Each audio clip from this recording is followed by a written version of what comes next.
சேலம் மாவட்டத்தில் நடைபெறும் நிகழ்ச்சிகள், முக்கிய செய்திகள், திருவிழாக்கள், அரசியல் செய்திகள், ஆன்மீக செய்திகள் அனைத்தும் தெரிந்து கொள்ள சேலம் நியூஸ் டுடே சேனலை சப்ஸ்கிரைப் செய்யவும்.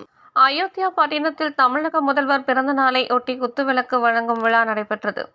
சேலம் மாவட்டம் அயோத்தியா பட்டினம் அருகே உடையாப்பட்டி மாரியம்மன் கோவில் திடல் பகுதியில் திமுக தெற்கு ஒன்றியம் சார்பில் தமிழக முதல்வர் மு.க.ஸ்டாலின் 72வது பிறந்தநாளை முன்னிட்டு தமிழ்நாடு சுற்றுலாத்துறை அமைச்சர் ராஜேந்திரன் 500க்கும் மேற்பட்ட பெண்களுக்கு குத்துவிளக்கு வழங்கி சிறப்புரையாற்றினார். இவ்விழாவில் கிழக்கு மாவட்ட செயலாளர் எஸ்.ஆர். சிவலிங்கம் செயலாளர் தலைமை வகித்து சிறப்புரையாற்றினார். அயோத்தியா பட்டினம் தெற்கு ஒன்றிய செயலாளர் விஜயகுமார் முன்னிலை வகித்தார்.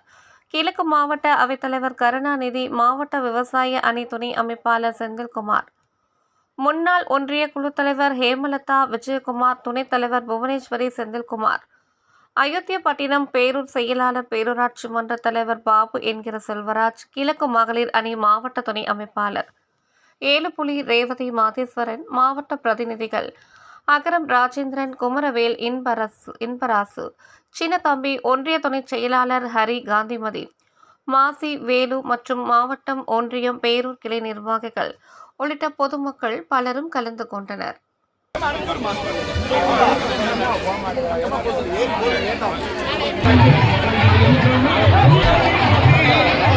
Thank you.